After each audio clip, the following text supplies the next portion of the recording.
여러분, 9주차 3차 시가 됐습니다. 이제 마지막 시간이니까 힘을 내서 잘 해보도록 하겠습니다. 수업 진행하겠습니다. 우리 조금 전까지 뭐 했죠? 그렇죠. 수량 결정 방법. 수량 결정 방법에는 무슨 법과 무슨 법, 무슨 법 세 가지 방법이 있다 그랬죠? 혼합법. 그렇죠. 서로 병행해서 쓰는 혼합법이 있고, 그 다음에 계속 기록법. 즉 들어올 때마다 기록하는 계속 기록법. 그리고 재고 자산을 실제로 가서 눈으로 보고 재고를 조사하는 실지 재고 조사법이 있다고 그랬어요. 단가를 결정짓는 방법에는 뭐 개별법, 선의선질법, 후입선질법, 이동평균법, 총평균법 이거 말고도 좀 더 있어요. 그런데 저희가 이제 볼 거는 이 부분만 좀 볼 거예요. 그래서 단가를 결정하는데 단가가 서로 다르잖아요. 들어올 때마다 가격이 똑같으면 얼마나 좋겠어요. 그런데 그렇지 않고 들어올 때마다 물가 변동이 있어서 단가가 달라요. 그래서 어떤 방법을 따지느냐에 따라서 매출 원가를 계산하는 금액이라든가 아니면 뭐 기말 상품 재고액을 계산하는 방법이 다르겠죠.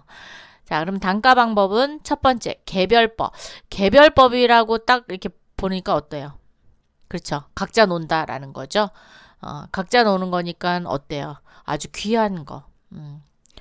그래서 개별법에는 상품의 가격을 붙여서 매입되는 상품별로 매입 가격별로 판매되는 것과 재고로 남아있는 것을 구별하여 매출원가 기말 재고를 구분하는 방법인데 이때 사용되는 게 어디서냐면 귀금속. 귀금속은 그 상품마다 다를 거 아니에요. 그죠? 그래서 요럴 때 개별법. 또 하나 자동차 매매업 이런 데 사용하는데 아주 적당한 게 개별법이 되겠습니다. 일반 회사에서 개별법 쓰다가는 어떻게 돼요? 일하다가 지쳐요. 예. 자, 그래서 두 번째는 선입선출법. 즉 먼저 들어온 거를 먼저 내보낸다 라는 뜻의 선입선출법 FIFO 단가를 결정하는 방법이고 세 번째는 후입선출법 즉 나중에 들어온 거를 먼저 내보내는 겁니다. 그래서 LIFO라고 그러는데 KIFRS에서는 후입선출법을 뭐 하지 않는다고요? 적용하지 않습니다. 그래서 기업들이 후입선출법은 많이 사용하지 않고 있어요. 네. 왜 그러냐면 이제 인플레이션이 생성이 되게 되면은 계속 물가가 오르잖아요. 물가가 오르는데 나중에 들어온 거를 먼저 하면 재고는 항상 낮은 금액의 재고만 계속 잡히는 거잖아요. 그렇기 때문에 후입선출법은 KIFRS가 뭐죠? 국제회계, 한국채택국제회계 기준입니다. 거기에서는 후입선출법을 적용하지 않고 있다. 이동평균법은 MIM인데, 자, 뭐가? 값이 이동한다라는 뜻이에요. 그래서 상품을 매입할 때마다 뭘 내냐면 가중평균 단가를 구합니다. 뭘 구해요? 가중평균 단가를 구해서 그 단가를 기준으로 기말재고액을 결정하는 방법입니다. 그래서 평균적인 단가는 잔고란의 상품 수량과 당일 매입한 상품 수량 분의 잔고량의 상품 재고액에 단기 매입 상품 매입액을 나눈 거 이게 가중평균 단가라고 하는데 그 단가로 기말상품 재고액을 결정하고요. 총평균법은 말 그대로 다 더합니다. 일정 기간의 판매 가능액을 판매 가능 수량으로 그냥 몽땅 나눠버린 거예요. 그래서 기초 재고 수량의 단기 매입 수량을 기초 재고액 더하기 단기 매입액 기초 재고 수량과 단기 매입액으로 나눈 거죠. 그래서 총 단가 평균 방법이 있다. 자, 여기 팁 보겠습니다. 팁. 요거 중요하겠죠. 단가를 결정하는 데 있어서 물가가 상승할 때와 하락할 때 서로 달라요. 그래서 기말상품 재고액이 가장 큰 거, 물가가 상승할 때, 즉 인플레이션이 발생하고 있을 때 가장 큰 거는 선입선출법. 그 다음에 이동평균법, 그 다음에 총평균법.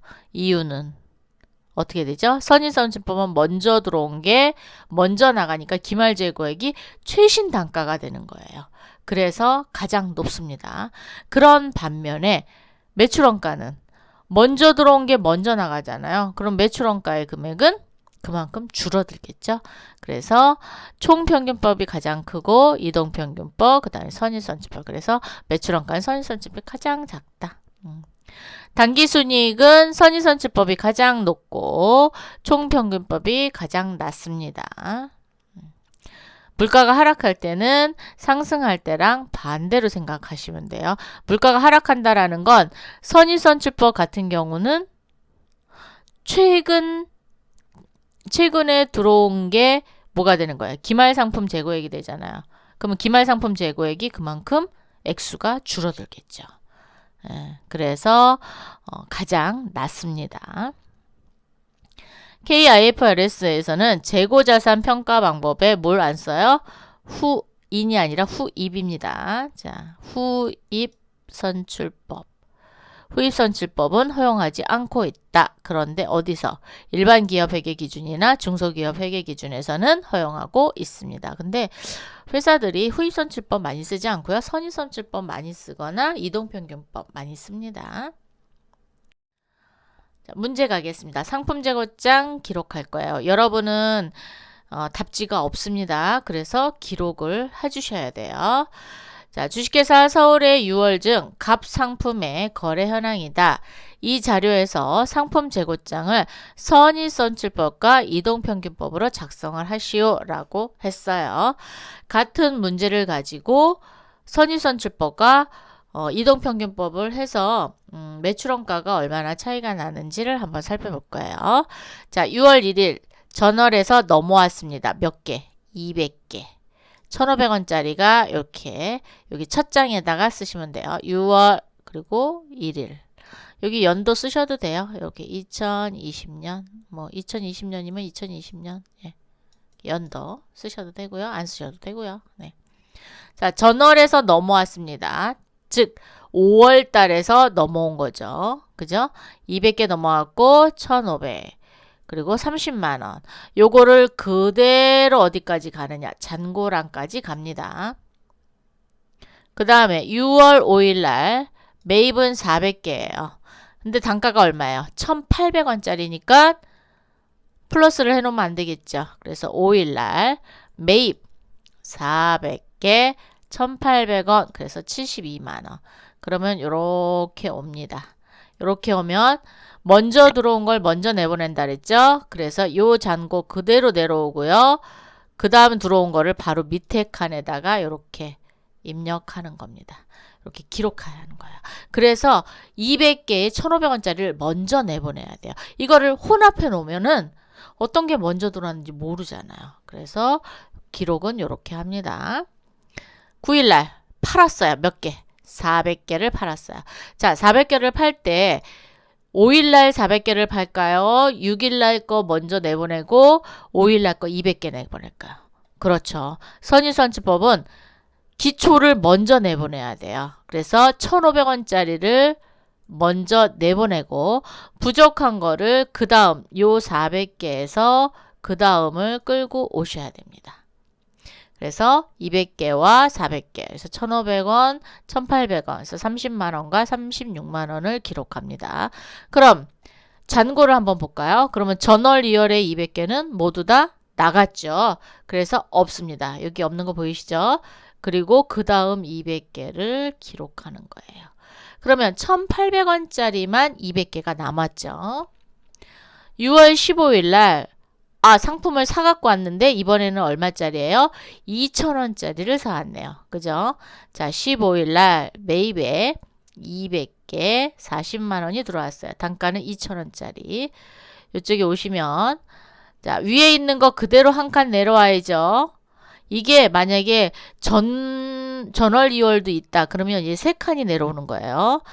자, 내려오고 그 다음에 40만원짜리가 그 다음 칸으로 이렇게 내려옵니다. 여러분도 기록 다 하셨죠? 자, 그러면 우리 회사의 잔고는 6월 15일자로 봤을 때 잔고는 200개는 1,800원짜리고요. 200개는 2,000개인 거예요. 재고 수량은 400개지만 단가가 다르기 때문에 별도로 분리해서 기록을 했습니다. 28일 날 매출로 300개가 나갑니다. 자, 300개 나갈 때 어떤 거를 제일 먼저 보내느냐면 우리 잔고로 남았던 200개, 1,800원짜리를 먼저 내보내고 100개를 2,000원짜리로 내보내는 거예요. 그래서 6월 28일 날 매출에 1,800원짜리 200개 먼저 내보내고 그 다음 100개는 2,000원짜리 내보냅니다. 그죠? 그러면 200개에서 100개가 나갔으니까 몇 개가 남았어요? 100개에 2,000원짜리인 20만 원이 뭐가 되는 거예요? 기말 상품 재고액이 됩니다. 자, 기말 상품 재고액이 되고요. 그러면 얘를 어떻게 해야 돼요? 다음 달 7월 달로 넘겨줘야 되잖아요. 자, 넘겨주는 거를 뭐라고 하냐? 차월 2월. 즉 다음 달로 넘겨준다라는 의미입니다. 차월 2월로 요 100개를 그대로 넘겨줘요. 그리고 여기 지금 빨간색 보이세요? 요 빨간색은 마감을 했다라는 뜻입니다. 그래서 이렇게 마감을 합니다.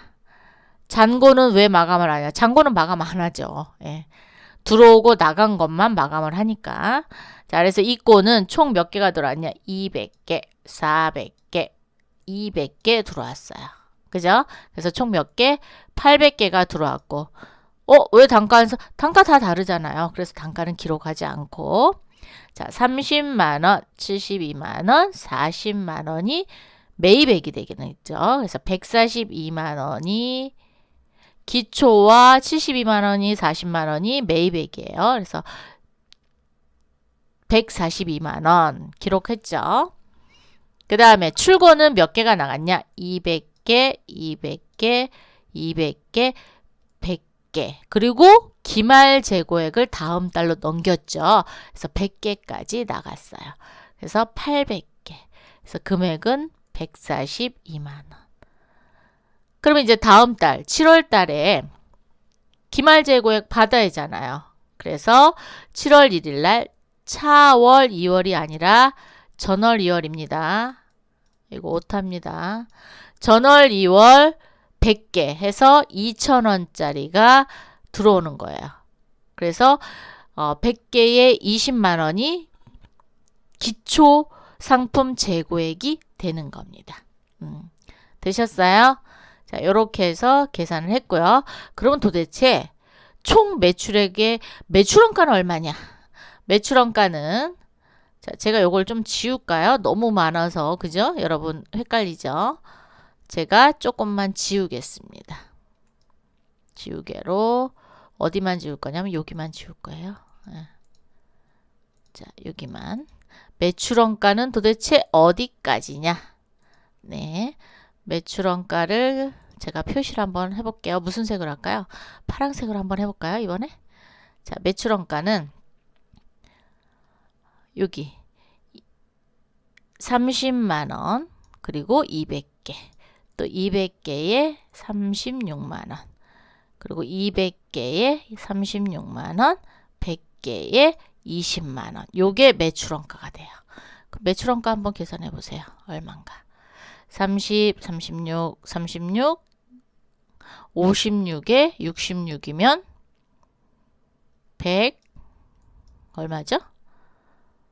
56에 66 122만 원인가요? 122만 원이 뭐가 되는 거예요? 매출 원가가 되는 겁니다. 매출 원가. 정말 매출 원가가 그렇게 되는지 한번 볼게요. 자, 기초 30만 원 더하기 매입 72만 원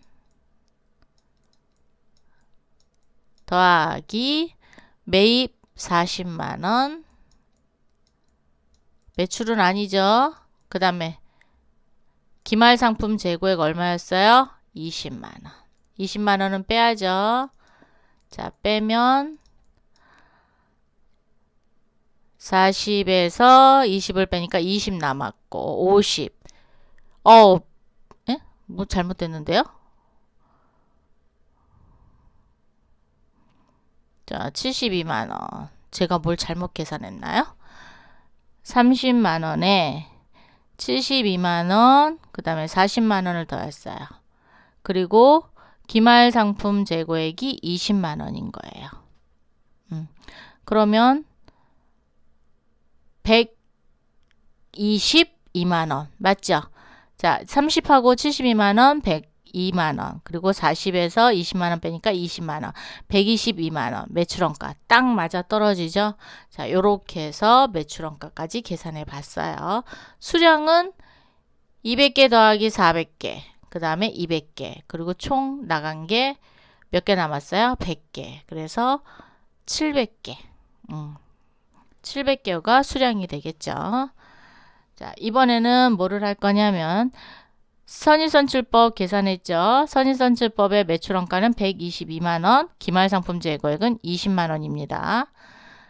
이번에는 이동평균법 해볼 거예요. 같은 문제입니다. 같은 문제를 가지고 이동평균법을 해볼 건데 이동평균법은 중간중간에 뭘 구한다 했어요? 가중평균 단가를 구한다 그랬어요. 자, 전월에 200개 들어와서 1,500원으로 스타트합니다. 그죠? 30만 원으로 스타트했어요. 매입 몇 개 샀죠? 400개를 사갖고 왔는데 1,800원짜리예요. 그리고 72만 원. 그러면 어떻게 해야 돼요?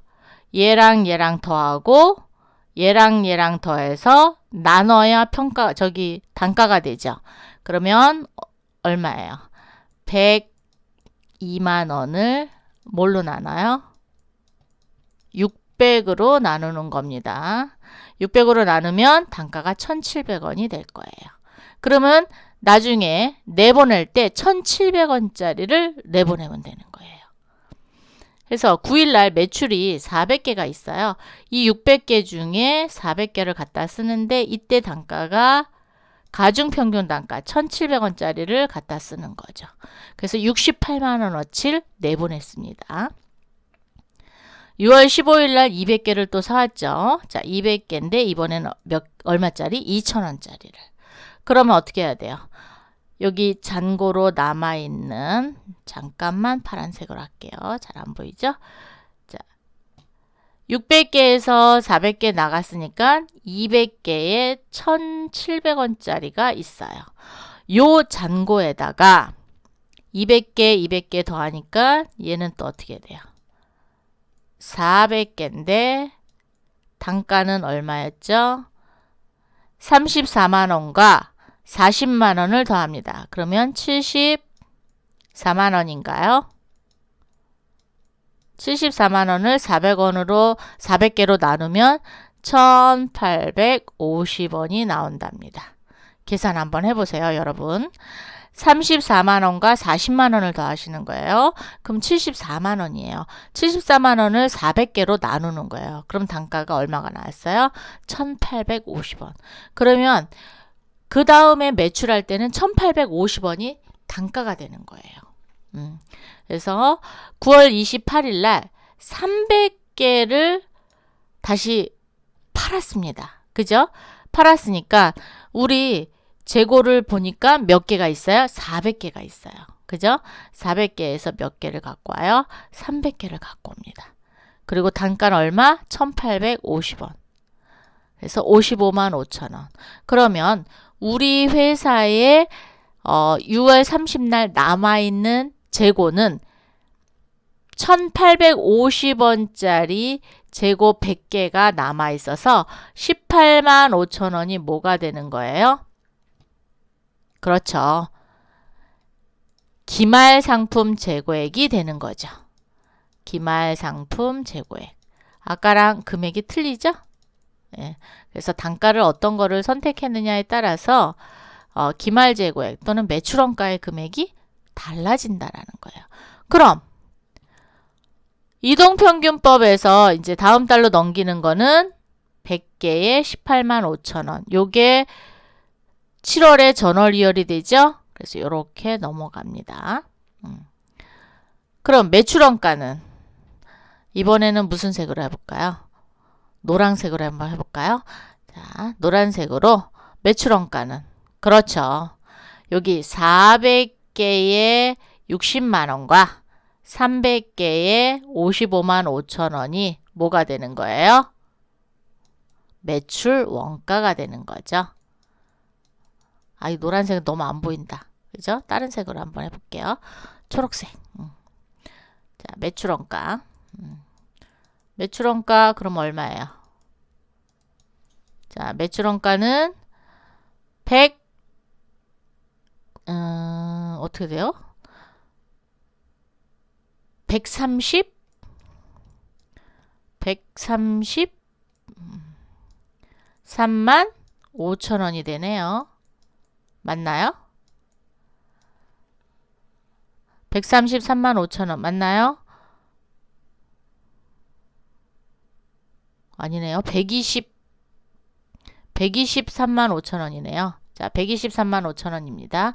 그럼 한번 계산해 볼게요. 자, 기초가 30만 원. 자, 30만 원. 더하기 72만 원.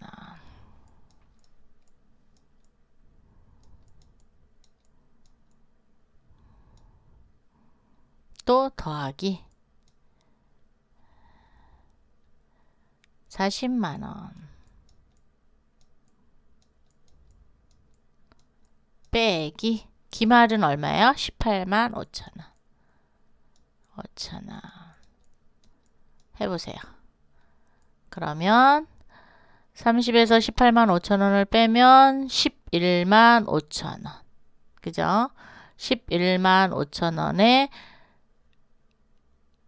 112만 원이니까 123만 5천 원이 매출원가가 되는 거죠. 이해되셨나요? 안 되셨으면 이렇게 스톱 시켜놓고 다시 한번 계산해 보세요.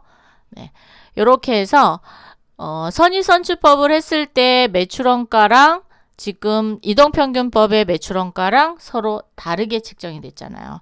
그래서 우리 회사는 그 물건 값에 즉 매입 가격이 좀 확확 변경이 된다. 그러면 이동평균법 쓰는 회사도 있는 반면에 선의선출법을 선호하는 그런 회사들도 있습니다. 그래서 그거는 뭐 어떤 게 좋다, 어떤 게 나쁘다 이렇게 얘기할 수는 없고요.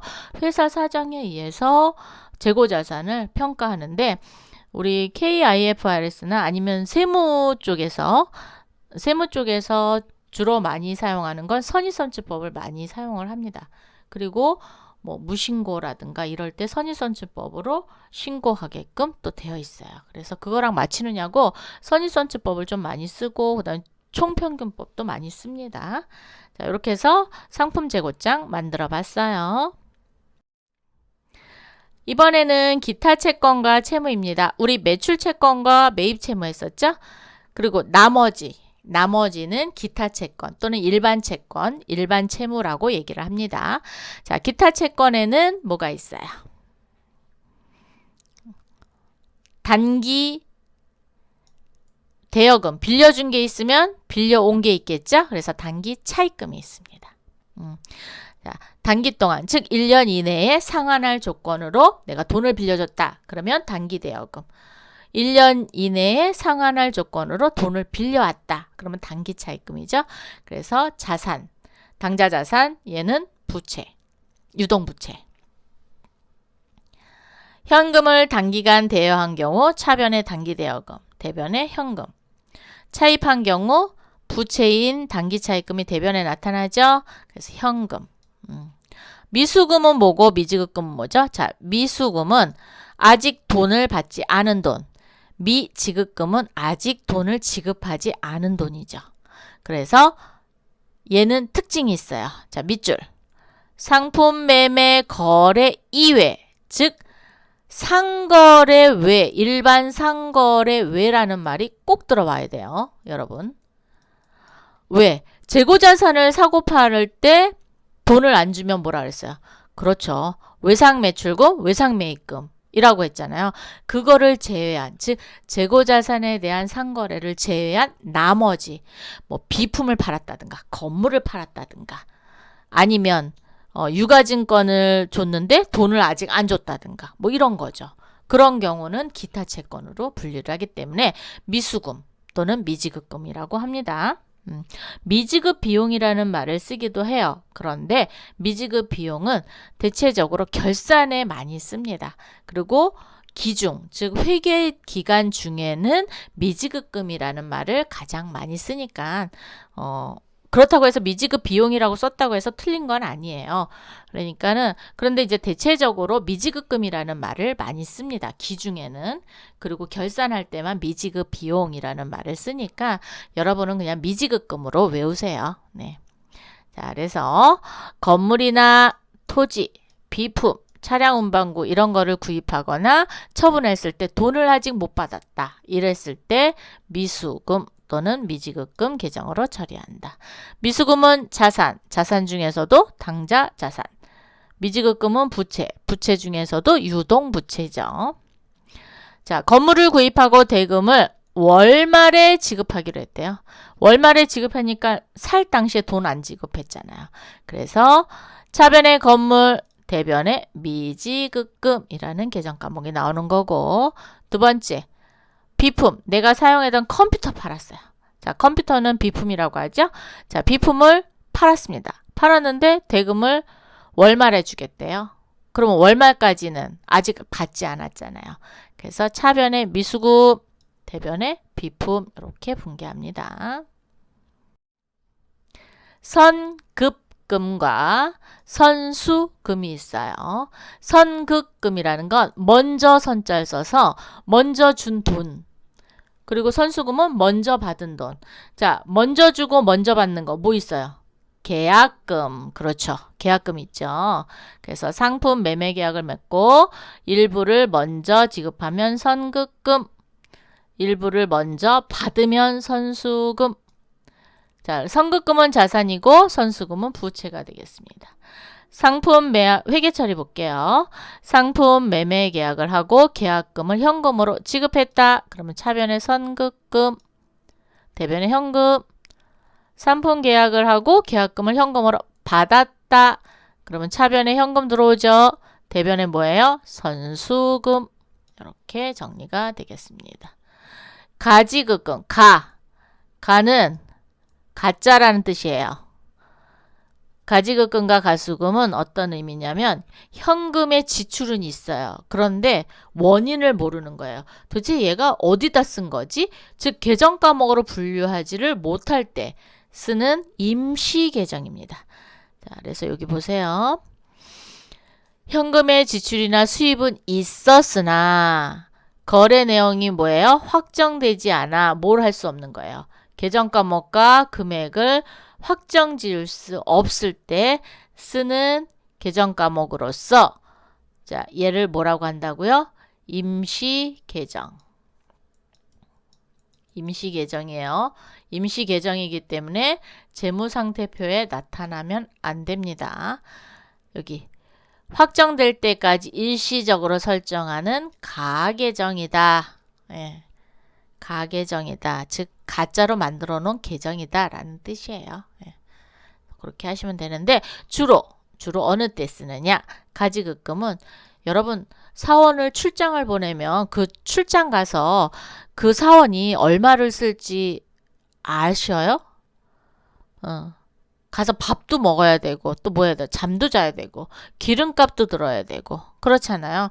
얼마를 들지 모르잖아요. 그래서 출장비를 일단 목돈을 줍니다. 그때 정리하는 게 가지급금이고요. 통장에 돈이 들어왔어요. 통장에 돈이 들어왔는데 이게 거래처에서 보낸 건지 직원이 보낸 건지 도저히 찾을 수가 없을 때 이때 해놓는 거를 가수금 계정입니다. 자, 여기 회계 처리를 한번 볼게요. 출장 가는 사원에게 여비를 현금으로 계산하여 지급하다. 계산이라는 건 어림잡아. 지급했다라는 거예요. 그래서 가지급금을 30만 원을 지급했다고 합시다. 아니 300원으로 갑시다. 조그맣게. 자, 300원을 지급했어요. 자, 현금 300원. 출장을 갔다 왔는데 사원이 출장 그 품위서, 그러니까 그걸 뭐라 그랬죠? 정산서. 자, 출장을 갔다 오면 출장에서 이런 일을 했으며 돈은 이런 데에 돈을 썼습니다 라고 하면서 출장 정산서를 보내요. 그걸 보냈는데 얼마가 들었냐면은 250원이 들었다고 합시다. 여기는 그냥 저기네요. 300원을 다 썼다고 합시다. 자, 300원을 다 썼어요. 300원을 다 썼으면은 반납할 돈이 있나요? 없죠. 네. 그래서 출장에서 사용한 여비, 즉 밥 먹고 잠자고 또 교통비 쓴 거 이런 거를 분리하지 않아요. 교통비는 여비 교통비고 밥 먹는 거는 복리후생비고 또 뭐가 있죠? 숙박도 복리후생비로 들어가죠. 얘를 구분하진 않아요. 그래서 출장에서 사용한 거는 여비 교통비로 해도 된다라는 기준이 있어요. 그래서 여비교통비로 몽땅 다 처리합니다. 그래서 여비교통비 300원 썼고 예전에 가지급했던 300원 그대로 여기다 대변에 내보내면 되겠죠. 그죠? 자, 그런데 단 출장을 갔는데 거래처를 방문하기 위해서 내가 선물을 사갖고 갔다. 그러면 이건 누굴 위해서 쓴 거예요? 종업원을 위해서 쓴 게 아니죠. 출장을 하기 위해서 쓴 게 아니죠. 거래처에 뭐 하기 위해서 잘 봐달라고 뇌물 준 거죠. 그렇기 때문에 이거는 뭘로 정리해요? 접대비로 정리합니다. 네, 이런 것만 조심하시면 돼요. 네. 자, 그 다음에 출장 간 사원이 돈을 보내왔어요. 돈을 보내왔는데 현금으로 받았어요. 현금으로 받는데 원인을 몰라. 원인을 모르면 뭘로 정리한다? 가수금으로 일단 정리를 해놓는다 그랬죠? 그래서 임시계정 또는 가계정이라 그랬어요. 출장 간 사원이 돌아와서 이 가수금이 거래처의 외상대금을 받은 거다라고 이야기를 해줬어요. 그럼 어떻게 해야 돼? 이 가수금 없애야 되겠죠? 그래서 차변으로 가수금을 몽땅 없애고 원인이 발생한 외상 매출금을 그만큼 감소시켜주는 거예요. 자, 그렇게 처리하면 되고요. 상품권 선수금이라고 있습니다. 자, 상품권 선수금은 뭐냐면은 우리 학생 여러분 상품권 사봤어요? 사봤죠? 네, 백화점 상품권 이런 거 사봤죠? 자, 상품권은 내가 돈을 주고 샀고 물건을 사기 전까지는 뭐예요? 현금하고 똑같은 거잖아요. 네. 그거를 발행하는 입장에서는 부채예요. 그죠? 그리고 그거를 회수하는, 즉 물건을 사러 왔을 때 드디어 매출이 일어나거든요. 그 얘기예요. 자, 그래서 상품권 선수금은 고객으로부터 현금을 받고 똑같은 금액에 뭘 발행한 거예요? 상품권을 발행했어요. 그래서 상품권 선수금이라고 해서 얘는 부채예요. 부채. 유동부채예요. 자, 이때 이 부채를 가지고 있다가 상품과 교환하면 드디어 차변으로 소멸시키는 걸 얘기합니다.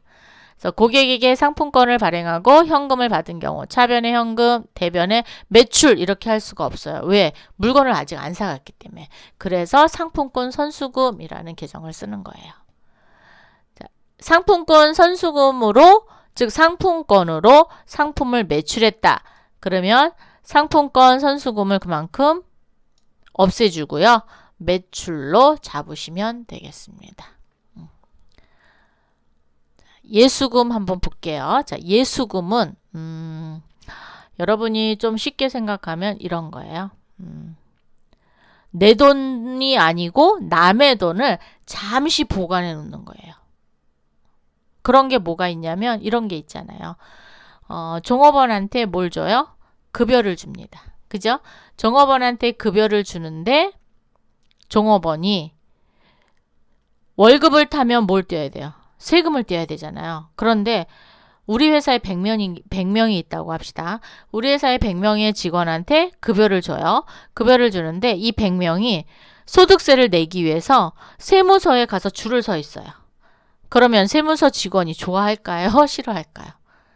싫어하겠죠. 왜? 자기 일도 바빠 죽겠는데 그거 언제 받고 있어요. 그래서 어디가? 회사가 종업원들의 소득세를 어떻게 해요? 일부 뗍니다.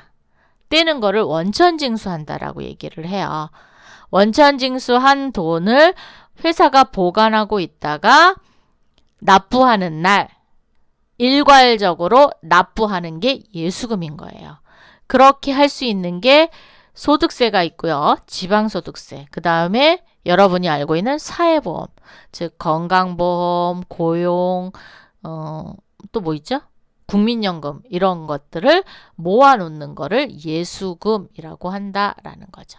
그래서 처음에 발생할 때는 대변, 즉 부채에서 발생하다가 납부할 경우에 차변으로 옵니다.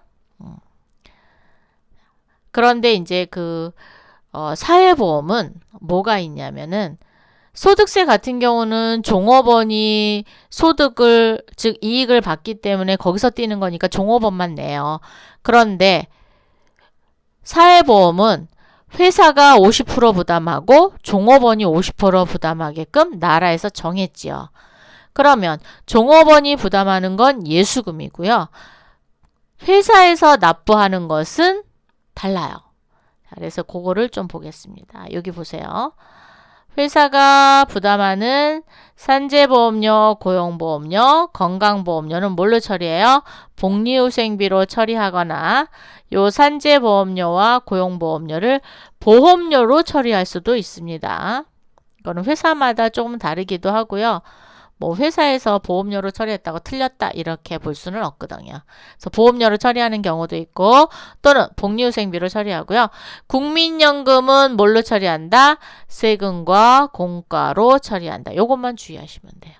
그래서 회계 처리를 보면 종업원 급여 지급 시 소득세, 건강, 국민연금을 원천징수한 경우, 즉 떼었다는 거예요. 차변의 종업원 급여, 그 다음에 소득세, 건강, 국민연금을 모두 다 더해서 예수금에다가 묶어놓고 그 다음에 나머지 차인 지급액 납부하면 되죠. 원천징수한 소득세, 건강, 국민연금을 각 기관에 현금으로 납부한 경우 얘는 지금 원천징수한 것만 납부했어요. 그래서 예수금인 거예요. 만약에 회사가 부담하는 것도 냈다. 그러면 소득세는 종업원만 떼니까 예수금, 건강보험료 종업원은 예수분, 회사 거는 복리후생비, 국민연금은 회사 거 세금과 공과 이렇게 되는 거예요. 그래서 사회보험의 계정 과목을 구분해 보면 산재는 누가? 회사가 몽땅 내고 고용보험은 50대 50, 건강도 50대 50, 국민연금도 50대 50 이렇게 돼요. 그래서 본인 부담금이라는 건 종업원이 낸 거. 그래서 뭘로 정리해요? 예수금. 그리고 회사가 부담한 거는 회사가 낸 거죠. 그래서 복리후생비, 그 다음에 세금과 공과, 국민연금은 세금과 공과로 정리한다 라는 거예요. 이번 시간에는 조금 오래 했어요. 그래서 여기까지만 할게요. 분계는 다음 주차에 한번 하도록 하겠습니다. 그래서 분계 부분을 좀 미리 연습을 하셔서 민지 풀어놓고 저랑 만나서 한번 답을 맞춰보는 것도 괜찮을 것 같습니다. 그래서 예습 한번 부탁을 드리도록 하겠습니다. 자, 이렇게 해서 9주차, 3차 시를 모두 마쳤습니다. 수고 많으셨습니다. 다음 시간에 만나요.